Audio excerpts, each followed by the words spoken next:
Hello everyone. So this is going to be the lecture, week 3 for angular kinematics of human movement. In this lecture, we're just going to go over some of the rules of angular kinematics, our units, some of the math for it, and then why we look at angular kinetics. But once again, as I said, when we were talking about linear kinematics, most of the mathematics for angular kinematics is shared with linear kinematics. So when we look at angular displacement, angular velocity, angular acceleration, we'll look at the equations for that, but we'll see that they're very, very, very much the same when we're looking at linear kinematics as well. So we need to understand this because most human movement involves rotation of one or more segments about a joint to cause motion. So our muscles pull on our bones and our bones rotate around a specific joint. So once again, if we're looking at kind of the full picture, is our limbs are moving within a plane. Let's say we're doing lower leg extension. Our quadricep muscles are going over our knee joint and pulling up on the lower leg at our shin or tibia or the tibial plateau, and that leg is moving within the sagittal plane but around the mediolateral axis, which would be our knee joint. Okay, and we need to be able to understand, well, how fast is that leg moving? How much did it move? How much rotation is occurring at that knee joint? And a lot of times when we're looking at this stuff, we use motion capture. Motion capture, we simply have, it's usually, at least in our lab, we have 2 labs, one with 10 cameras, the other one with, I believe, 12 cameras. And they're very, very fast capture cameras. They actually track these little reflective markers, use a different color, these little reflective markers right here. And we oftentimes draw angles, which we can see in this picture right here. We can see this picture, and it's simply is used to calculate kind of our angular kinematics, angular kinematic values. And then we can use these values to do many things. We can use them to create avatars.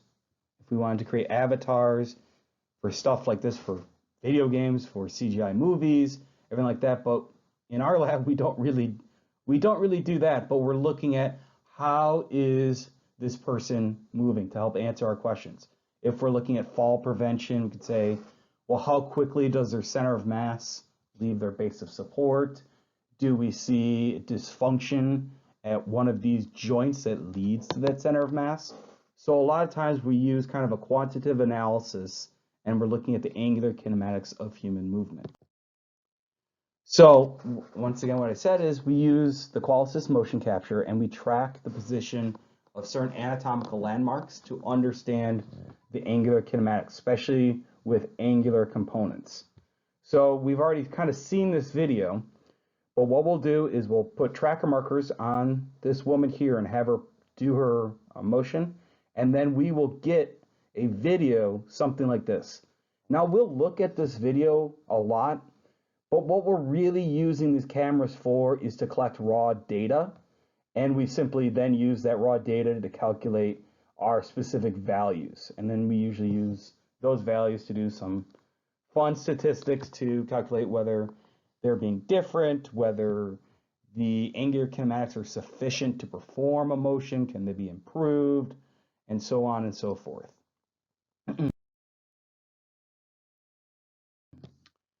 Once again, we use that. This can be used to make video games. Madden, the football video game Madden, uses motion capture to track the motions in football, and then they simply overlay an avatar of an existing player onto those values, and we see realistic motion. This is done with humans. There's video games where they have animals. A lot of times, a motion capture company that I've worked with in the past, one of their side parts besides clinical stuff, they work with video game companies, and they do a lot of dogs, horses, and like that, where they'll put little markers on horses, have them trot around just to make sure that if we're playing video games like, I don't know, like Red Dead Redemption, that horse is moving in more of a realistic way, so we're not to break immersion of the video game. And once again, we do this in our Veer Lab. This is kind of the big thing we do in Veer Lab. If any of you have ever been to this lab before, usually in this class, we bring you into the lab and show you this stuff, and we'll put markers on you, show you how to do stuff. But sadly, due to kind of the campus shutting down for COVID-19, we're not going to be doing this. But once again, if you're interested, please feel free to contact us, either the grad students or the professors in kinesiology, and say that you're interested in this stuff. We would be more than happy to have you guys come in. You can work as a research assistant if you just want a tour of the lab and how to do stuff. We are more than happy to meet with you and take you through the lab and help you understand stuff more better. So can't do it this semester, but hopefully in the fall or following spring, if you're interested, you can come take a look at our lab. So when we're looking at angular kinematics, we have to make a distinction between a relative or absolute angles. A relative angle is an angle of one segment relative to another. So in this picture here, we are looking at the angle of our trunk to our thighs, okay? And we use this for our hip angles, our knee angles, elbow angles, ankle angles, shoulder ankles. This is where we're kind of looking at segment analysis of angular kinematics. We're determining the angle between one segment and another segment.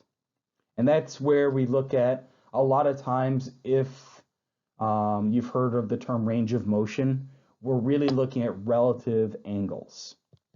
And our angle, the origin of our angle, is always at a joint. Then we have absolute angles, which are angles formed between a segment of the body and a horizontal or vertical frame of reference. So we can look here, we can look at the thigh angle or trunk angle, but here we can look at the ankle between our thigh and, let's just say, this imaginary horizontal plane right here. And we can say, well, you know, if we're looking at picking up a box, we have this almost 90-degree angle. We would more or less, if we wanted to be very specific, we'd be looking at an angle of the hips to our horizontal plane. This is one of our things we look at. You know, you shouldn't lift with your back, especially when you're picking up something heavy. You should be lifting with your legs, because we're placing a lot of, we haven't kind of gone over it yet. We'll talk about it when we start looking at kinetics. But by doing this, we're increasing this lever arm right here, and we're placing torque, which is a rotational force, okay, on the lower back. And that's where we see a lot of our back injuries, is we're placing all this force on the lower back and spine. And this is where we start seeing muscles getting injured. Most lower back injuries are actually muscle pain. We can see, you know, damage to the actual vertebrae and spinal cord as well, and the nerves associated with it. But by far, a lot of kind of our lower back pain is just due to poor biomechanics. People lifting up boxes poorly, poor posture while sitting in a chair, and everything like that. So a lot of times when we look at this, you know, we try to not do a whole lot of surgery to fix lower back pain. So that's where we look at, you know, the role of a physical therapist, not only in relieving back pain, but hopefully teaching the correct motions and they understand biomechanics well enough that they can teach correct motions as a measure of secondary prevention. So when people, if they're, you know, a FedEx loader, they'll learn the correct way to move those boxes so we don't see recurring back pain. Okay, so when we make these measurements, they're always with a segment and our horizontal or vertical frame of reference. And the tools we use you can use a protractor. You can place a protractor on this figure here, And if you remember how to use a protractor, you'd put the straight line here and measure this angle from that line.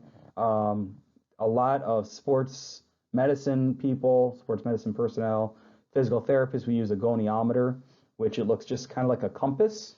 And you have two arms here, and then it's 360 degrees marked out right in here.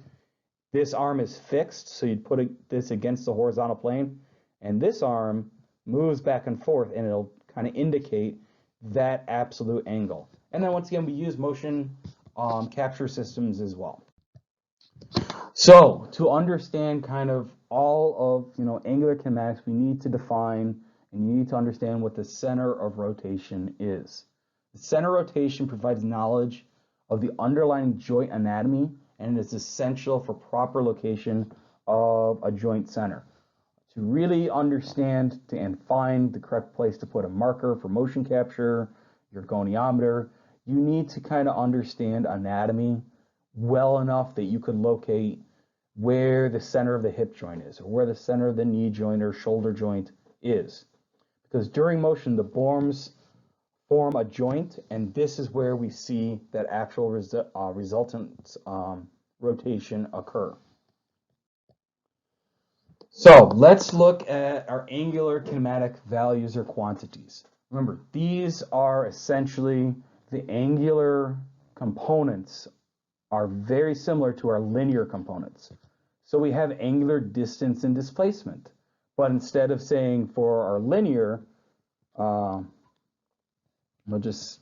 write these out. So this will be 1, 2, 3, 1, 2, 3. For angular distance and displacement, we're using degrees instead of meters, okay, or kilometers or centimeters. For this class, once again, we're using meters. But as you progress through your career, you'll see other linear measurements. We'll use degrees. We may use radians or revolutions, and we'll look at those later. For angular speed, we're still keeping our seconds. Time is still always measured in seconds, but we're just using our degrees instead of, once again, our meters. Okay, so the only real difference is we're simply changing units. Instead of meters, we're looking at degrees or radians or revolutions, and angular distance displacement, just the degree. Angular velocity is degrees per second. Angular acceleration is degrees per second, or degrees per second squared. So we can express, once again, our angular kinematics in kind of three different ways. We can talk about revolutions. For speed, we're looking at revolutions per second, or velocity, we're looking at revolutions per second, degrees per second, or radians per second. It's kind of a helpful conversion unit to know that 1 radian is 57.3 degrees. We use radians instead of degrees a lot of times, or we'll convert degrees to radians if we are trying to convert rotational motion to linear motion. Because once again, if we're looking at a lot of biomechanics, we're looking at humans, and we're trying to determine, well, how much linear motion is produced by that rotational motion in the lower body for gait. And it's kind of helpful to know that 1 radian is 57.3 degrees. You can usually figure this out if you do kind of the pi conversion, pi r squared conversion. But if you don't want to do that math, you can simply remember that 1 radian is 57.3 degrees. So we can just look at some other ones. Basically, half a revolution makes a 90-degree angle, and that would be pi divided by 2. Okay. Same thing with half a revolution is 180 degrees. We can see this right here. So that's 180. That's 90. That would be pi rads. And remember, pi is simply 3.14. For all the really cool people that can go beyond 3.14, I can go up to 10. I'm not that smart, but I'm a nerd. So we like counting to pi as far as we can go. And then we have 3/4 of a revolution. We have 270 degrees, and that's equal to 3 halves of pi radians. And then finally, one full circle, one full revolution is obviously 360 degrees, and that's 2 pi.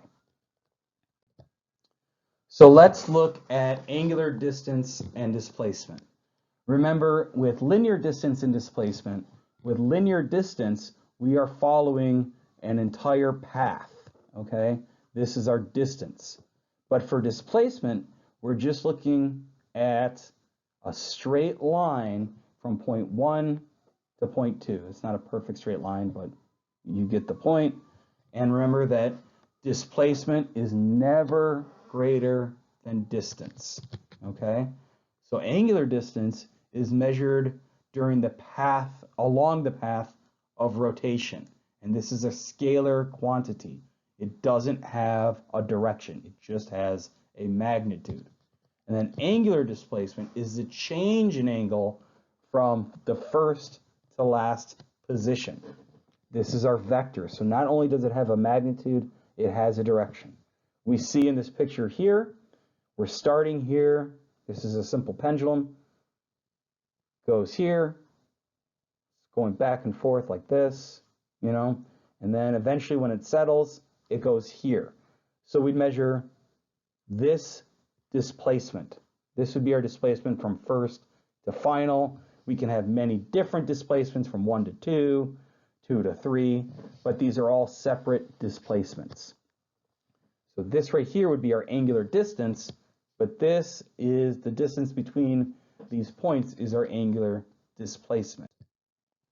So let's look at some examples. And remember, displacement is simply the difference between point 2 and point 1. In angular kinematics, we're looking at the distance, the angular displacement, between angle 2 and angle 1. So we have this batter right here, and he's swinging from 150 degrees to 210 degrees, the angle of his bat with, we'll say, this imaginary vertical plane.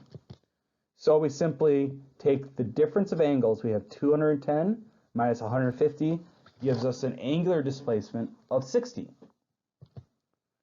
Then we have somebody performing dorsiflexion, okay? The angle between their foot and lower leg, so this angle right here, you do a different color, you can see it better, okay? That was making an angle of 100 degrees.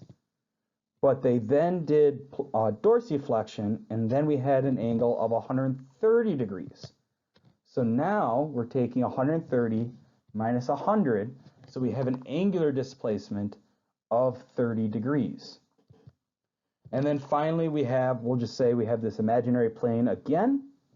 This would be our imaginary plane. And we have an initial angle of 160 degrees, so this person right here. And then they begin, we'll say this was a high diver. They leaped off the ground and their trunk was making a 160 degree angle with our imaginary horizontal plane right here, okay? And then they begin to tilt downwards and their angle increases to the ground to 210 degrees. So we take our 160 and then minus that 210 degrees, so we have a negative 50 degree displacement. So when we start looking at kind of our other kinematics, we have angular speed. This is angular distance over time. The same thing with linear speed, just put it like that, is equal to linear distance over a change in time. Angular velocity, this is omega, but think curly W equals omega. But this is the change in angular displacement over time.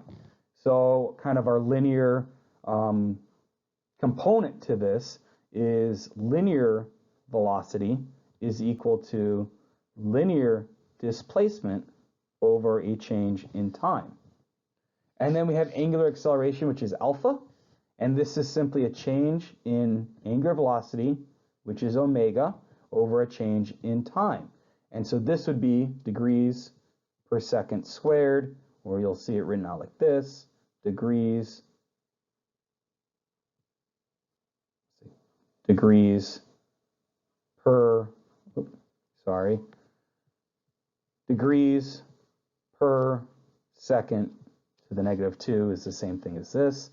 But our kind of linear acceleration, once again, was a change in linear velocity, usually measured in meters, over a change in time, okay? So it's not really, and we'd see, it'd be meters per second squared, okay? So once again, these are the angular components of motion, or angular kinematics, and they're very, very similar to our linear kinematics as far as how we calculate them. So our angular velocity, once again, this is a change in angular displacement over time. So let's look at those 3 examples again, but let's add time as a component so we can calculate our angular velocity. So we have 150 to 210. So we take 210 minus 150, and we'd have, I think it's 60 degrees. We then divide by 0.62 seconds. So they swung the bat from 210 degrees to 150 degrees in 0.62 seconds. So their average angular velocity was 96.8 degrees per second. We can do the same thing when we were looking at dorsiflexion. We went to 130 to 100 degrees. So once again, we take 130 minus 100 and divide by time. They did this in 0.45 seconds. And so we have 66.7 degrees per second. Remember your order of operation. So first you do your addition, subtraction stuff, then you do your division. And then our last example, they had a absolute angle of 210 degrees, and they transformed to 160 degrees. So we take 160 degrees minus 210, then we divide by 1.4 seconds. So we take 50. So 160 minus 210 is 50 degrees, divided by 1.4 seconds, and we have negative, because I should have said this was negative, excuse me. Oop. That was negative 50 degrees. Okay, so if we subtract, or if we divide a negative number by a positive number, we have unequal signs, we'll have a negative value here.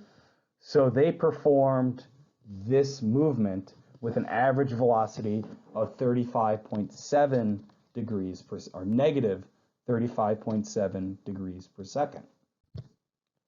Now, how can you tell if something is rotating, or if angular motion is positive or negative? Generally, we consider counterclockwise rotation to be positive and clockwise rotation to be negative. There is no real great reason for saying this. We just kind of, when our species started doing physics, we just kind of all agreed that counterclockwise rotation is positive, clockwise rotation is negative. And we like to say that too, is if we look at, the rotation of planets, especially our own planet, our planet rotates in a counterclockwise rotation. Okay, so we'll say, well, then, that's positive rotation. Another good way is to take your right hand and kind of point your fingers in the direction of the rotation. So we see this first one here, okay? He's pointing his fingers in the direction of this rotation. He's curling his fingers around it. If your right thumb is pointing upwards, that's going to be positive rotation. If you have to grab it where your thumb is pointing downwards, that's going to be negative acceleration. I hope that makes sense. Because when we look, especially when we look at displacement, which leads to our velocities and accelerations, we need to determine if that's going to be a positive or negative velocity or acceleration. So let's look at a couple examples here.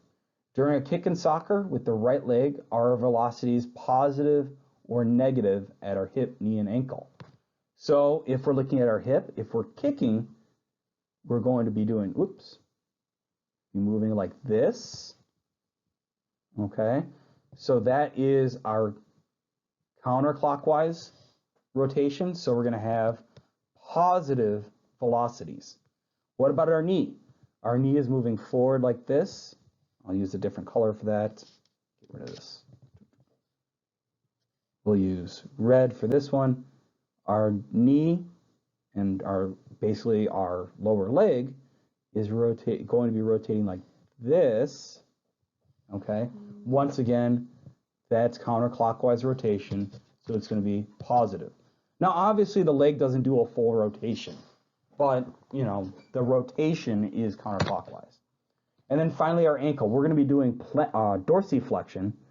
So the foot, get a different color again. The foot is going to rotate again in a counterclockwise rotation. So our dorsiflexion is also going to have a positive rotation. Plantar flexion would be the opposite. Plantar flexion, the foot's moving like this.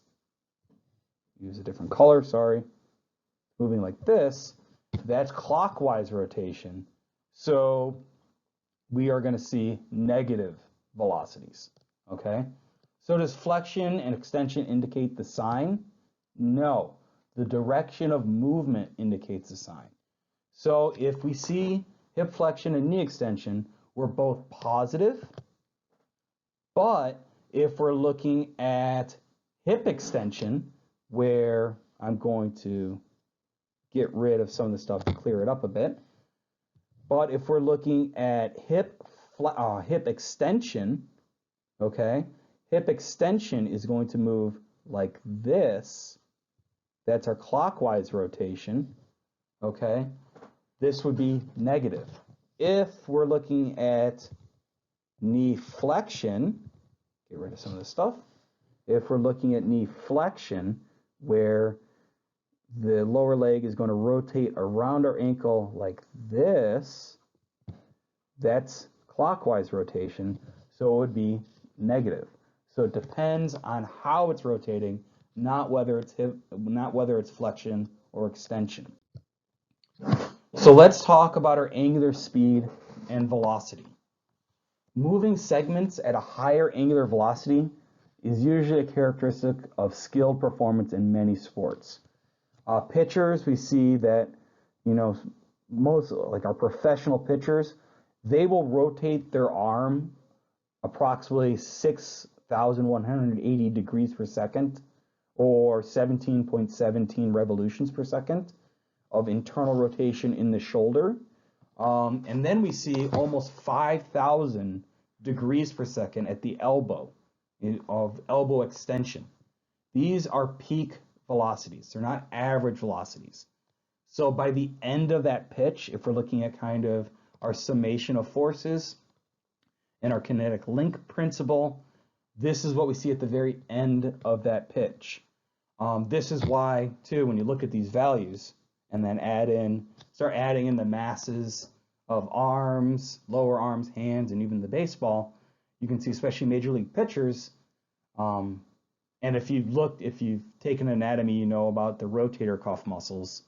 And in pitching, we see a lot of pitchers usually have torn rotator cuff muscles. A lot of times, this is the supraspinatus rotator cuff muscle. This is the one that sits right under the, believe it's, oh, I forgot. It's not the acromioclavicular. Yeah, it is the acromioclavicular joint. Believe so. And that joint, when they're doing overhead motion, we see a little bit of deformation of that joint. So I'll just kind of draw it right here. This is our AC joint, not an artist. We see almost depression on that on our supraspinatus muscle.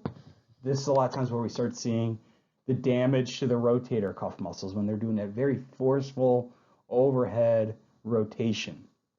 And then our elbow, we start seeing, especially if they're doing curveball pitches, this is where we start seeing a lot of tensile force to the kind of medial collateral ligament of our elbow joint, right here, we'll say this is our humerus, this is our forearm, and we're seeing this medial force right here.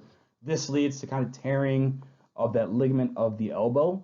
This is where we start looking at pitchers getting Tommy John surgery, where they take out the torn medial collateral ligament of the elbow and they'll put in a tendon to replace that. And that's where we start seeing, that's what a Tommy John surgery is. Okay, so let's take a look at how pitchers throw a ball. So this is Drew Storm of the Washington Nationals. And we'll start seeing he's going to pitch in slow motion here. This is where we start seeing that kinetic chain of forces and our summation of forces. And this is where we start seeing the rotation. Right about here is where we start seeing that force on the shoulder joint, then force at the elbow joint, and then finally the release of the ball.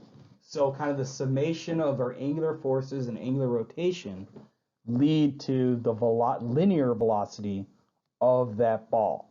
This is where we're looking at rotational or angular kinematics being transformed into linear motion and linear kinematics. A few other things to look at. If we're looking at figure skaters, the difference between a triple axle versus a single axle. In this, a body is a projectile. To increase rotation, we have to either increase the time in the air or the angular velocity. I hope that makes sense. What we're saying is if they want to complete 3 rotations versus just 1, while they're in the air, they either have to spin faster or stay in the air longer. Usually what professional skaters will do is they will use their legs and hips to produce enough torque before they leap into the air so that they will be able to perform a greater angular velocity. So they can perform a triple or quadruple axle. And then, they'll do some other things. They'll tuck their arms into their side. This reduces the moment arm of their body. We haven't really talked about that yet. We'll talk about when we get to kinetics. But by reducing that moment arm, they're reducing the torque needed for that rotation. So they're basically they're kind of almost storing energy, and that will accelerate them if you do that. Good way to test this out if you're sitting in an office chair that allows you to it spins, is start spinning in your office chair and then tuck your arms and legs towards you, and you'll start going faster. If you then throw them out in front of you, you'll start slowing down. Simply that, we're changing the length of our moment arm.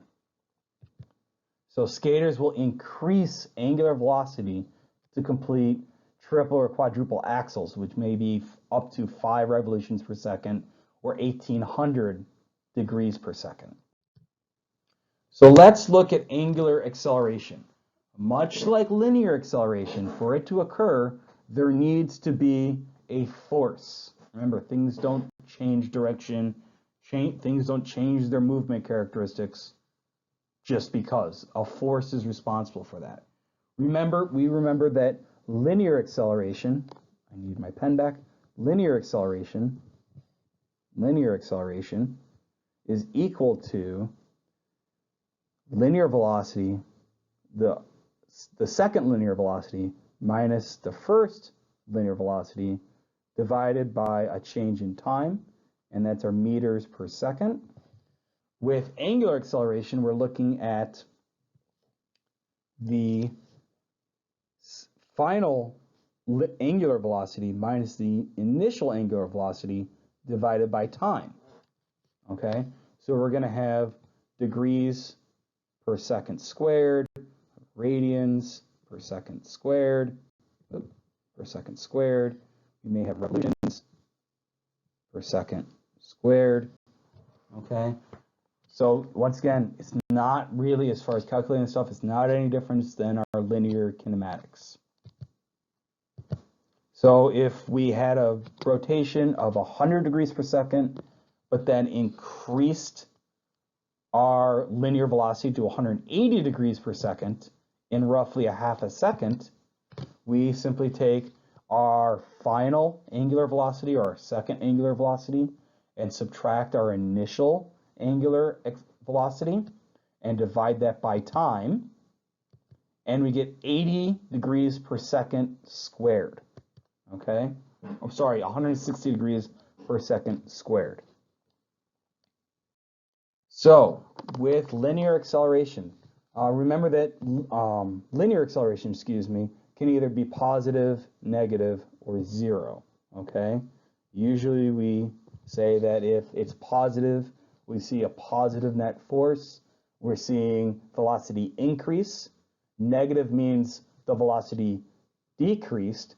Zero means velocity stayed the same. So in angular acceleration, a positive angular acceleration can mean that either angular velocity increased in the positive direction or decreased in the negative direction. So once again, our positive direction is our counterclockwise motion, and our negative direction is clockwise rotation. Okay? And then if we have negative acceleration, that means that either the angular velocity decreased in the positive direction, it slowed down, or it increased in the negative direction, means it sped up going in a clockwise rotation. So once again, clockwise, counterclockwise. Okay? I hope that makes sense. If not, you can kind of go over this a few more times. So what is the difference between linear velocity and angular velocity? Usually we can look at this with this equation right here and see that we can actually convert linear velocity to angular velocity and angular velocity to linear velocity, but we need to know the radius of rotation, this right here. This is a lot of times is where we start converting our degrees to radians. But let's look at a quick example. Okay?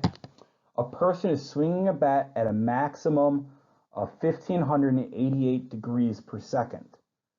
What is the linear velocity of a baseball after the bat contacts that ball? We need to get from degrees per second to meters per second. So from an angular to linear components, where v is the linear velocity, omega is the angular velocity, and r is the radius of the baseball bat swing. Usually, it's very important that you have to convert angular velocity from degrees per second to radians per second. Okay? So let's take a look at how we'd... Okay, so let's look at this equation and try to solve it. So we know that the bat's angular velocity was 1,588 degrees per second, and we do know that when we're swinging a baseball bat, we are swinging it in a counterclockwise motion. Okay, so we'll say counterclockwise motion. So it's going to be positive. Okay, and when we're going to assume that this is a right-handed batter. If they're a left-handed batter, it would have been clockwise motion. But forget about that for right now. But we'll say this is counterclockwise motion, so it's positive. They're swinging their bat at 1,588 degrees per second.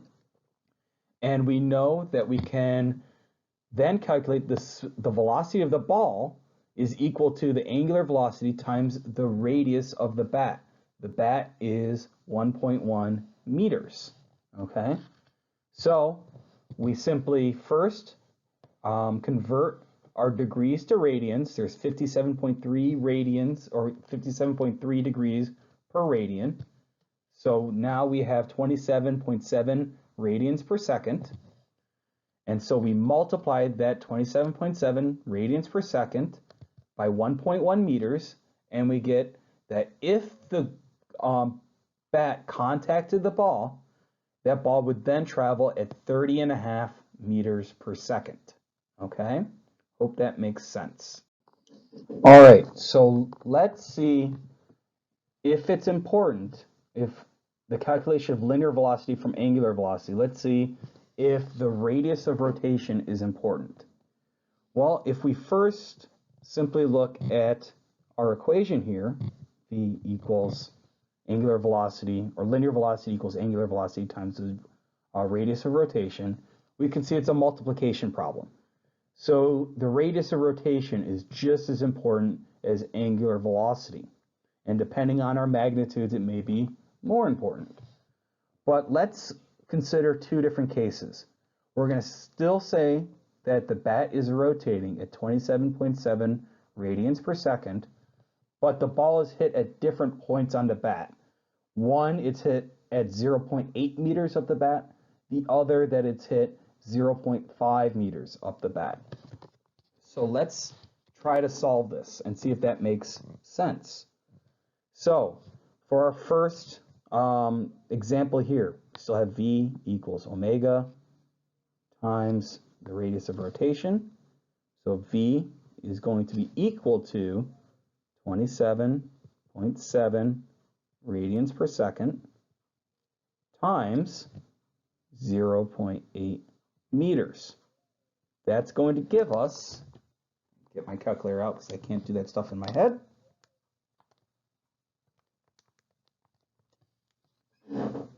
That's going to give us 22.16 meters per second, but we're only reporting to our three significant figures, so that's going to give us 22.2 meters per second.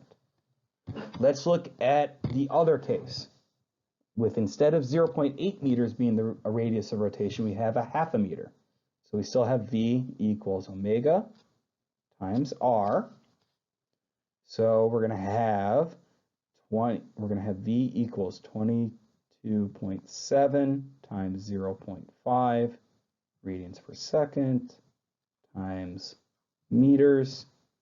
That will give us basically half of 22.7, so 11.35, I think. But just to double check, I'll redo it on my calculator. So 11.35. Okay, so we're going to have, due to 11 having a leading 1, we still have three significant figures, so 11.35 meters per second. So generally, the larger the radius of rotation, the faster we're going to see our linear velocity. Okay? This is kind of another good way to look at this is if you're riding a bicycle that has different gears. Generally, if you want the pedals to be easier to push, you'd go down to a lower gear, and the radius of those gears is smaller than the higher gears. Those have a larger radius, okay? So it makes it easier to push your pedals. But you'd have to push your pedals at such a rate, at such an angular velocity, to maintain the same speed. You can turn your pedals with a larger gear. I hope that makes sense. So let's continue. Let's expand kind of the relationship between linear and angular motion. Remember this equation, okay? Granted, it will be given to you on any sort of exam or homework, but knowing these equations so you don't have to look them up just kind of speeds up the process. So let's look at another relationship here, okay? A bat is swung from point A to point B in approximately 1 second, okay? For point A, the bat has an angle of 50 degrees and a radius of 0.3 meters. So its angular velocity is going to be either 50 degrees per second, or if we convert it to radians, remember that there are 57.3 degrees per 1 radian, it would give us 0.87 radians per second. If we then multiply that by 0.3 meters, we have, if it hit a ball, we'd have that ball would travel at 0.262 meters per second. For B, we still have an angle of 50 degrees, but a radius of 0.7 meters. So we're going to have an angular velocity of 50 degrees per second, and a radius, if we convert it to radians, that's going to give us still 0.87 seconds. But if we multiply this by the greater radius, 0.7, we're going to have a greater linear velocity of that ball, 0.611 meters per second. So the length of the radius of rotation, or the magnitude of the radius of rotation, is just as important as angular velocity when trying to convert to linear velocity. So in baseball, you need to achieve a higher angular velocity of the bat and impart a higher linear velocity to the ball, okay? So it's been estimated that a difference of 1 millisecond, so that's 0.001 seconds, in a swing or in swing initiation can send the ball to the center field versus the foul line. So a swing of 3 milliseconds too early or too late would result in no contact with the ball. It would either go to the right or left foul poles. So if we're looking, we haven't talked about kinetics yet, but a good way to look at this is if we want to really hit the ball far, we would need to swing the bat quicker, correct? If we need to swing the bat quicker, we need a greater force. Now, this kind of gets into, especially if we're looking at baseball, is it's harder to swing a bat harder, and it's harder to initiate the swing. It's harder to direct the bat if you're swinging it harder. So you might, if you hit the ball, it will go further, but you might miss it all completely. So a lot of times when somebody is having difficulties contacting the ball, a lot of times what they'll do is they'll choke up on the bat. You know, they'll, instead of holding it at the end of the handle, they'll hold the bat further up. What that does is it makes the bat easier to swing. So they're able to direct the bat better and hit and have a greater chance of hitting the ball. But when they do that, it's harder for them to hit the ball further. So a lot of, especially in baseball, a lot of batters will not necessarily be known to be home run hitters, but they're just as important because they are known that they can at least get the ball in play and put runners on bases. Runners on bases are just as important as a home run because they represent significant points. Okay, so sometimes you want to hit the ball, sometimes you just want to get it in play. Okay, so note that both the radius, the length of the bat, and angular velocity contribute to linear velocity. Therefore, if a bat has a greater radius, meaning it's longer, but it's too heavy for the person to swing quickly, they don't gain anything. When we look at Little League players, they use lighter bats. In college players, they use aluminum bats, which are lighter than wooden bats. I personally think that college players are developed enough they should be using wooden bats, but that's so they can hit the ball harder, okay? So is the takeoff linear velocity of the ball the same as the linear velocity of the bat at contact point? No. Ball velocity is also influenced by how the ball is hit and the elasticity of impact, okay? So if you hit the ball square with the bat, it will contribute much more elastic energy and kinetic energy, so the ball will travel further versus you just hitting the top or bottom of that ball, which would lead to either a ground out or a foul ball or something like that. So that is the end of the lecture. I hope this was helpful. And then once again, if you still have questions about angular kinematics, please feel free to contact me. I'm more than happy to help you. Goodbye.